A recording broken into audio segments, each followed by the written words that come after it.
श्रीमद् भगवत गीता अध्याय नंबर 18 के श्लोक नंबर 66 में गीता ज्ञानदाता कहता है कि सर्वधर्मान परित्यज माम एकम शरणम व्रज। मेरे सत्र की जो पूजा है, गीता जी अध्याय नंबर 17 के श्लोक नंबर 23 में ओम तत्सत 3 मंत्र का जाप सच्चिदानंद घन ब्रह्म के पाणी का कहा कि ओम तो ब्रह्म का है। गीता जी अध्याय नंबर 8 के श्लोक नंबर 13 में कहा कि ओम इति एक अक्षरम ब्रह्म व्यवहारण माम अनुसमरण। तो ये ओम मंत्र का जाप कहता है कि मुझे छोड़ दे, इसकी कमाई दो, मेरे सत्र की जो धार्मिक पूजाएं हैं, फिर मैं तुझे सभी पापों से मुक्त कर दूंगा। फिर उस एक की शरण में जा, एकम शरणम व्रज। एकम माने जिसके बराबर दूसरा नहीं कोई, सर्वशक्तिमान अद्वितीय परमेश्वर परम अक्षर ब्रह्म की शरण में जा, मेरे सत्र की पूजा मुझे छोड़ दे।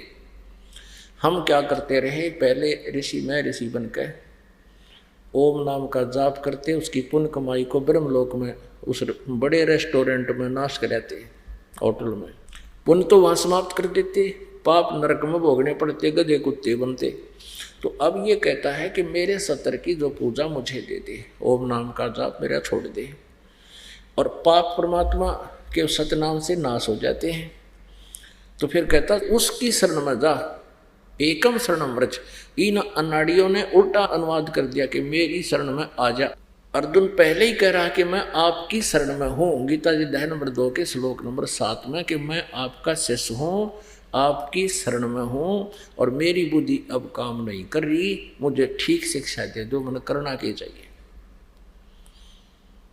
और ये नौका श्री कृष्ण नौका मेरी शरण में आ जा। श्री कृष्ण तो बोल ही नहीं रहा गीता जी को, और कहते हैं श्री कृष्ण जी कहता सब पाप नाश कर दूंगा। श्री कृष्ण जी तो बोल ही नहीं रहा, श्री कृष्ण जी इसमें कोई शब्द भी नहीं बोला, और वो अपने पाप नाश नहीं कर सका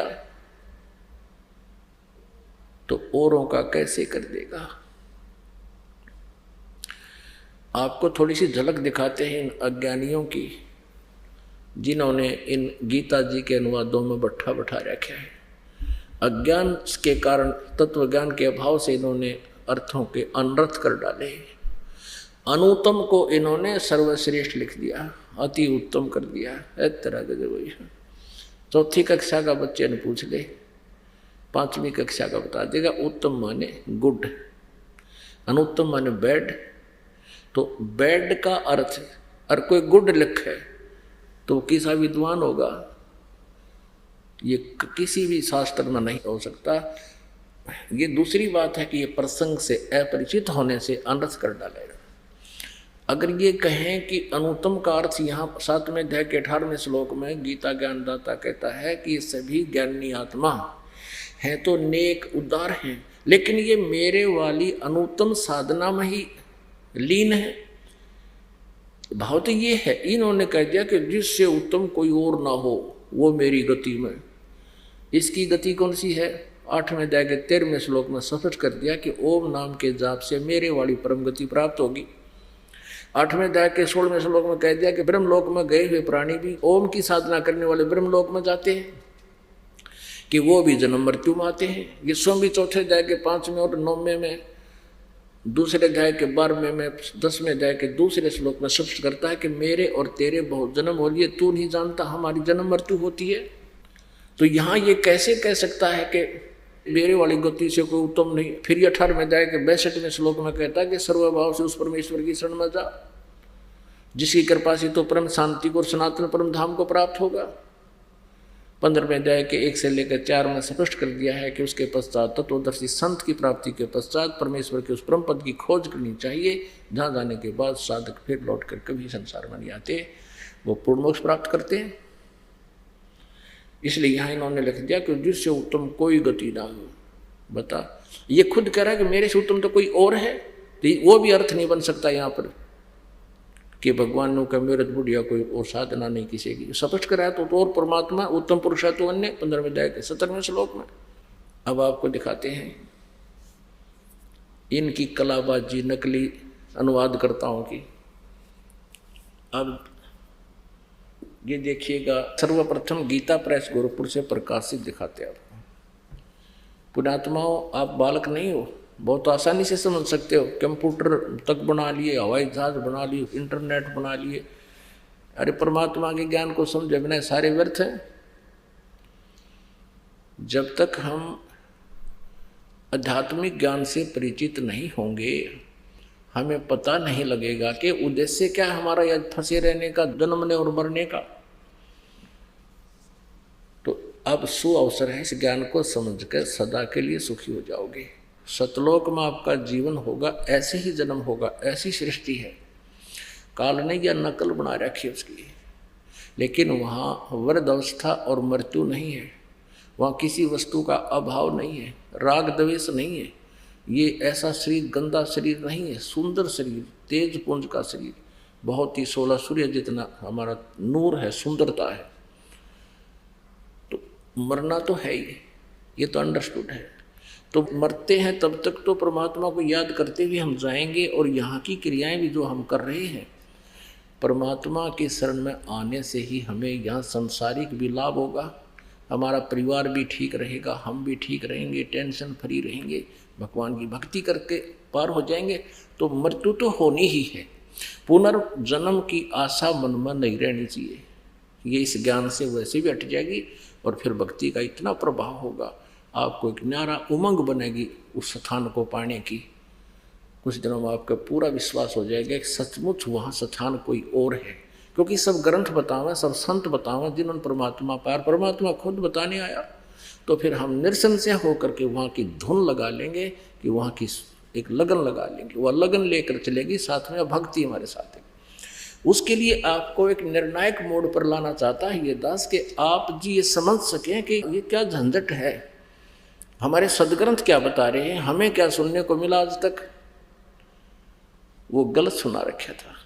आपको दिखाते हैं संस्कृत शब्दकोश, जिससे आपको विश्वास होगा कि सचमुच ये है संस्कृत हिंदी शब्दकोश। ये देखिएगा, संस्कृत हिंदी कोश, Vaman Shivram Apte, Motilal Banarsidass publishers private limited, Delhi से ये छपी है। इसके 993 पृष्ठ पर आपको दिखाते हैं। ये देखिए, ये 993 पृष्ठ पर है। वर्ज, वर्ज माने जानना, चलना, प्रगति करना, विदा होना, निर्वासित होना, छोड़ देना यानी चला जाना, वहाँ से निकल जाना, घूमना फिरना, यात्रा करना, निर्वासन, देश निकाला, यानी वर्जन माने चला जाना, वर्ज माने जाना। अब गीता प्रेस गोरखपुर से प्रारंभ करते हैं। ये देखिएगा, श्रीमद् भगवद गीता, जयदयाल गोविंद का इसके अनुवादक है। अभी आपको दिखा रहा था दास, ये साइन भी कर रखे अपने। 18वें अध्याय का 66वां श्लोक आपको दिखाते हैं। 18वां अध्याय श्लोक नंबर ये 62 है। 62 में स्पष्ट किया कि हे भारत, सब प्रकार से उस परमेश्वर की शरण में जा, स्पष्ट किया उस परमेश्वर की शरण में जा, उसकी उस परमात्मा की कृपा से ही तो परम शांति और सनातन परम धाम को प्राप्त होगा। अब 18वें अध्याय के 63वें श्लोक में अब गीता ज्ञानदाता कहता है कि मैंने जो कहना था वो कह दिया। है इति ते ज्ञानम आख्यातम गुहतात गुहत्रम मया। इस प्रकार गोपनीय से भी अति गोपनीय ज्ञान, योगिता का ज्ञान मैंने तुझसे कह दिया। इस रहस्ययुक्त ज्ञान को पूर्णतः भली भांति विचार कर, जैसे चाहता वैसे ही कर। मेरी शरण में रहना है तो उठा लठ, वो युद्ध के लिए तैयार, उसकी शरण में जाना तो शांति हो जाएगी। अब 64 में क्या कहा है, सर्वगुह्यतम, सबसे गुप्त मेरे और सुन विचार है। क्या बताता है, भूय में परमम वचय इष्ट असी में दृढ़ इति तत्वक्षामी ते हितम। संपूर्ण गोपनीयों से भी अति गोपनीय मेरे रहस्य युक्त वचन को फिर सुन। तू मेरा अतिशय इष्ट माने प्रिय कर दिया, इससे परम हितकारक वचन तेरे लिए कहूँ। के कवेगा बता, ये तो आगे तो फिर वो दूसरी बात आ गई। यहाँ देखो, ये 63 में कहते ये गोपत से गुप्त ज्ञान, इस प्रकार गोपनीय से अति गोपनीय है। ये तो गीता का ज्ञान बता दिया। और ये 64 में कहा कि एक और बताऊं तेरे कति गुप्त से गुप्त, सबसे गुप्त, इष्ट असीमेत दृढ़म इति माने कौन सा? यह कौन सा? ये 18वें अध्याय के 62वें श्लोक में जिसके बारे में कहा है कि तू सर्वभाव से उस परमेश्वर की शरण में जा, उस परमात्मा की कृपा से परम शांति और सनातन परम धाम को प्राप्त होगा। इसके विषय में कह रहा है कि यह मेरा भी पूज्य देव है, मेरा भी इष्ट देव है। इष्ट असी में दृढ़म यानी कति पक्कम पक्की बात है और ये तेरे हित में कहूंगा। इन्होंने गलत अनुवाद किया। अब 65 में क्या कहा? 18वें अध्याय के 65 में कि मुझ में मन वाला हो, अगर मेरी शरण में रहना है तो मुझ में मन वाला हो, मेरा भक्त बन, मेरा पूजन करने वाला हो, मुझको प्रणाम कर। ऐसा करने से मुझे ही प्राप्त होगा, तुझसे सत प्रतिज्ञा